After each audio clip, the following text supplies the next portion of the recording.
মাদ্রাসা শিক্ষক আমি মনে করি আমাদের এই অঞ্চলে কওমি মাদ্রাসা অনেক আছে। আমি সেটা দাবি করব আমার অঞ্চলের যে কওমি মাদ্রাসাগুলো অনেক আছে সেখান থেকে আপনারা ইসলামী শিক্ষক হিসাবে নিলে আমি মাননীয় মন্ত্রী মহোদয়কে একটু দৃষ্টি আকর্ষণ করে বলতে চাই, আপনি আমার বক্তব্যটা শুনেন।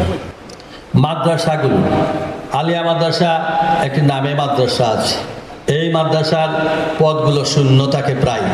এটা যেমন একটা এটাকে বলা হয় পানিশমেন্ট ট্রান্সফারের জন্য, মানে ওইখানে ফেলে দেওয়া হয়।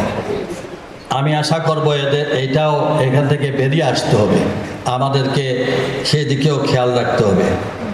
মাদ্রাসা শিক্ষক আমি মনে করি আমাদের এই অঞ্চলে কওমি মাদ্রাসা অনেক আছে, ভালো ভালো টাইটেল, সেই সব মাদ্রাসা থেকে আপনারা নিয়োগ দিতে পারেন ইসলামী শিক্ষক হিসাবে। আমি সেটা দাবি করব আমার অঞ্চলের যে কওমি মাদ্রাসাগুলো অনেক আছে সেখান থেকে আপনারা এই ইসলামী শিক্ষক হিসাবে নিলে আমাদের জন্য ভালো হবে।